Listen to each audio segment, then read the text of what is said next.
I became an art history major at Kent State. I'll have my master's degree in art history. I've traveled and studied all throughout Europe, and I've lived in Europe as well. And so I've seen the works of art that we get to teach you, and that brings a certain passion to the classroom.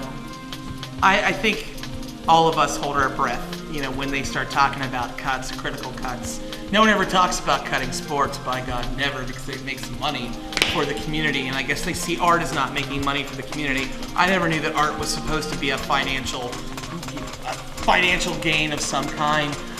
It frightens me to think that they would cancel art. To take art away from the students would be to take away something that, for a lot of kids, is a niche that they fit into. And they don't fit into sports. They don't fit into a typical academic life. They shine in art, and I would hate to see anyone make that choice where they disenfranchise a group of kids because there isn't enough money to go around. You don't even have the money to make art. So I think that it teaches higher level thinking skills. It asks people to interpret, to express, to take an idea and morph it into their own. You don't get that from just your everyday standardized test, which is what we feed into our students. Art challenges a kid to think outside the box, to use the cliche. It challenges a person to think deeper about what they are looking at and what they are interpreting.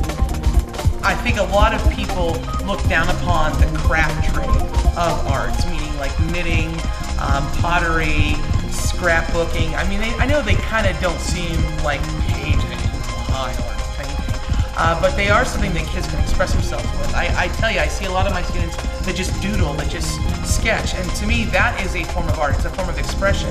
Yeah, you're not going to see it hung in the Met, but it's still an art process, as is writing and poetry. Anime, the graphic arts, the video arts, all these things are cutting edge on technology. Kids embrace technology. I think we older generation need to open our minds up to what is art. And when I say art, I mean lowercase a. I never use art in the uppercase. It includes all.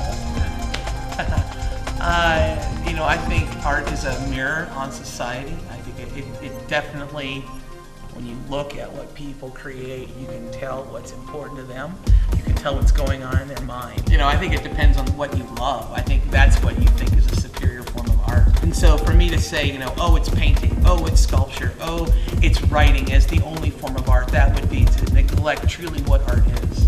And I see kids, even from the middle of August to the end of May, just how they change, how they mature, how they become these artists, how they see themselves as artists. And to me, that's teaching.